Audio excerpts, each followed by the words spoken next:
بسم اللہ الرحمن الرحیم نحمده ونصلی ونسلم علی رسولہ الکریم۔ قابل صد احترام مشائخ اہل سنت، علماء اہل سنت و جملہ عوام اہل سنت، السلام علیکم ورحمۃ اللہ تعالی وبرکاتہ۔ فقیر محمد شہریار رضا قادری، تمام علماء، مشائخ، جملہ ائمہ مساجد اور ہر طبقے سے تعلق رکھنے والے تمام سنی بھائیوں کا شکر گزار ہے جنہوں نے احقاق حق اور ابطال باطل کی تائید کی اور حوصلہ افزائی کی۔ فقیر کسی سے ذاتی بغض و عناد کی بنا پر کچھ اپنی تقریر میں نہیں کہتا ہے، بلکہ میری ہزاروں تقریروں میں جو اصلاحی مضامین، سائنسی مضامین ہوتے ہیں، اس کے ذریعے میں عوام کو بدعملی سے روکنے کی ایک چھوٹی سی کوشش کرتا ہوں۔ تنبیہاً کبھی جملے سخت ہو جاتے ہیں اور اپنے عزیزوں کو، نو عمر فارغین کو بھی ہدایت دیتے ہوئے کبھی کبھی میں اصلاح کی باتیں کرتا ہوں، اور اپنے بڑے لوگوں کو بھی ادب کے دائرے میں رہ کر جو بھی باتیں کہہ سکتا ہوں وہ میں کہتا رہتا ہوں۔ یہ سارے لوگ جو میری تقریر سنتے ہیں اس کو معلوم ہے۔ ابھی چند دن پہلے جو کچھ ہوا، میں نے صرف دینی اجلاس کے تقدس کو بحال کرنے کے لیے اور جلسہ جو ایک واحد پلیٹ فارم ہے دین کا پیغام عوام تک پہنچانے کے لیے، جو بزرگان دین کی ایک مضبوط وراثت اور روایت ہے، اس کو ہمارے چند ناخواندہ یا کم خواندہ نعت خوانوں کی وجہ سے جو تھوڑی پریشانیاں اسٹیج کو لاحق ہیں، اس کے بارے میں بھی گاہے بگاہے میں بولتا رہتا ہوں۔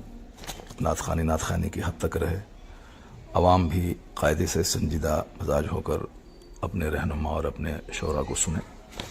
تو اسی سلسلے میں ایک ناخوشگوار واقعہ ہوا کہ میں نے اپنے ان عزیزوں کو ڈانٹا کہ بالکل یہ انداز نعت خوانی درست نہیں ہے، کسی بھی طرح مذہبی اسٹیج کے لائق یہ نہیں ہے۔ تو انہیں قبول کر لینا چاہیے تھا، لیکن انہوں نے زبان درازی کی اور تمام علماء اہل سنت کو برا لگا۔ وہ تو کہیے کہ حضور علامہ توصیف رضا خاں مدظلہ العالی اعلیٰ حضرت رضی اللہ عنہ کی کرامت بن کر بر وقت اسٹیج پر آئے۔ انہوں نے عوام سے اپیل کی کہ مولانا شہریار صاحب جو کچھ کہہ رہے ہیں وہ سچ کہہ رہے ہیں، ان کی تقریر ہوگی۔ تو معاملہ شانت ہوا اور تقریر فقیر کی ہوئی، اور اس سلسلے میں بہت ساری باتیں سوشل میڈیاز پہ چل رہی ہیں، اور ہم سارے علماء کرام کا شکریہ ادا کرتے ہیں جنہوں نے میری تائید کی اور دلجوئی کی، بالخصوص مفتی شہزاد صاحب، مفتی شمساد صاحب، مفتی افضال صاحب، مفتی شفیق علیم حنفی صاحب اور مفتی عمران حنفی صاحب، اور جتنے بھی ہمارے احباب ہیں، مفتی اختر حسن علیمی صاحب اور بہت سرکردہ افراد سماج کے، بہت ڈاکٹرز، پروفیسرز اور تمام اسٹیٹس کے بڑے بڑے لوگوں نے فون کر کے تائیدی جملے کہا۔ میں سب کا شکریہ ادا کرتا ہوں، چونکہ بہت سارے لوگ جلسے سے بالکل کٹ رہے تھے، آ ہی نہیں رہے تھے جلسہ سننے کے لیے۔ چند کم پڑھے لکھے لوگ ہمارے جلسے میں رہ گئے تھے، تو اس لیے ان لوگوں کو لگا کہ جلسہ مروجہ نعت خوانی اور انداز نعت خوانی سے پاک ہونا چاہیے۔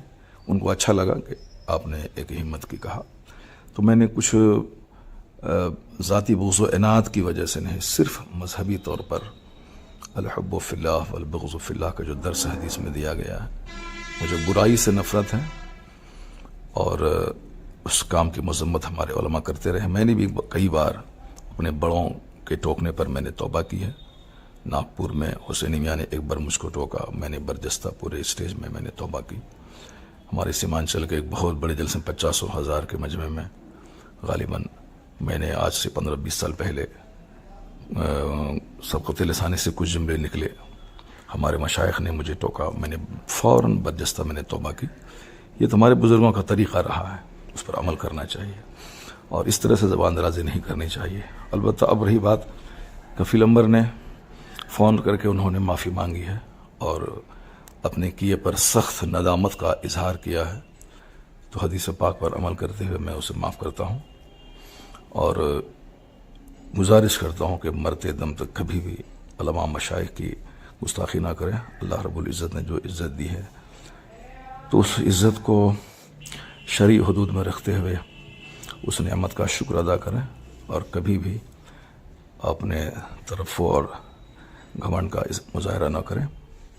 خاموشی میں نجات ہے، بہت ساری باتیں مصلحتاً خاموش رہنے سے ختم ہو جاتی ہیں۔ باقی رہی بات، اگر ہمارے جملے سے کسی کو دل آزاری ہوئی ہے، جیسے اپنے بچے کو لوگ روزانہ ڈانٹ ڈپٹ کرتے ہوئے بہت ساری باتیں کرتا ہے، یہ ہمارے چھوٹے عزیز ہیں، اگر میرے جملوں سے کچھ دل آزاری ہوئی ہے ان عزیزوں کو تو میں اس سے معذرت کرتا ہوں۔ اللہ تبارک و تعالی ہم تمام سنی علماء، ہم تمام سنیوں کو راہ حق پر چلنے کی توفیق عطا فرمائے۔ باقی جلسہ کرانے والے سارے عوام سے میں گزارش کرتا ہوں کہ جلسہ کرتے ہوئے اپنے علاقے کے ذمہ دار علماء سے رابطہ کریں اور بالکل کم خرچ، صاف و شفاف جلسہ، تاکہ لوگ جلسوں سے لوگوں کو نفرت نہ ہو، اور جلسہ روز ہو تو 2-3 گھنٹے کے جلسے میں شرکت کرنے میں لوگوں کو بوجھ نہ ہو۔ اس طرح کا جلسہ کریں، نام و نمود کی خاطر نہیں، صرف سنیت اور مسلک اہل سنت کا پیغام عام کرنے کی خاطر کریں۔ اور ابھی اس سلسلے میں میٹنگ ہوئی ہمارے دیار میں اور تمام علماء کرام نے بیٹھ کر جو باتیں کی، جلسوں کو صاف و شفاف کرنے کے سلسلے میں جو تجاویز پاس ہوئی، ان سب باتوں کی میں تائید کرتا ہوں اور میں اپنے علماء سے گزارش کرتا ہوں کہ وہ اپنے جلسوں کے لیے خود آگے بڑھ کر عوام کو سمجھائیں کہ اس مقاصد جلسہ کیا ہے، اور صرف جلسے کو مشاعرہ نہ بنوایا جائے بلکہ قرآن خوانی اور قرآن پاک کی تلاوت اور تقاریر پہ زور دیا جائے۔ ابھی بے پناہ اصلاح کی ضرورت ہے سماج کو، اور جو ہمارے نوجوان نعت خوانی کی تائید میں، مروجہ نعت خوانی کی تائید میں اپنے علماء سے لڑنے جھگڑنے کی بات کرتے ہیں، اسے بھی ان حرکتوں سے توبہ کرنی چاہیے۔ عالموں کی تعظیم بہت ضروری ہے، اور مجلس میں جو بھی بات ہو جائے شرعی طور پر اس کو حل کرنا چاہیے، نہ کہ اس معاملے کو اپنے ہاتھ میں لے کر لڑائی جھگڑے کا ماحول پیدا کرنا چاہیے۔ علماء کرام اگر کسی بات کی گرفت کرتے ہیں تو عوام کو غور سے سننا چاہیے، نہ کہ اس کو عام لوگوں کی طرح لڑائی جھگڑے کا رنگ دینا چاہیے۔ میں ان سارے نوجوانوں سے گزارش کرتا ہوں جنہوں نے جلسے کو دوسرا رنگ دینے کی کوشش کی، خبردار کبھی بھی اپنے علماء کی عزت سے کھلواڑ نہ کریں، علماء کی عزت کریں اور ان کی باتوں کو غور سے سنیں۔ اگر وہ کسی خطا پہ، غلطی پہ گرفت کرے تو اس گرفت کو تسلیم کریں۔ اگر گرفت کرنے والے سے کوئی خطا ہوتی ہے تو وہ بھی علماء کرام کی تنبیہات سے آزاد نہیں ہے۔ اپنے بڑوں کا ہمیشہ ادب اور احترام کرنا چاہیے۔ اگر کوئی گرفت کرے تو اس کی اصلاح کو قبول کرنا چاہیے۔ تو میری طرف سے بھی اگر کوئی دل آزار جملے نکلے ہیں، آج بھی ہوں یا کبھی بھی ہوں، میں ان تمام دل آزار جملوں سے رجوع کرتا ہوں، توبہ کرتا ہوں۔ اللہ تعالیٰ مجھے ہمیشہ حق بولنے، حق سننے، حق پر عمل کرنے کی توفیق عطا فرمائے۔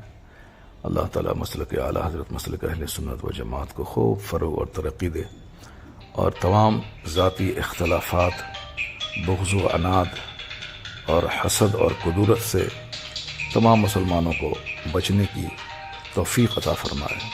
آمین۔ وآخر دعوانا الحمد للہ رب العالمین۔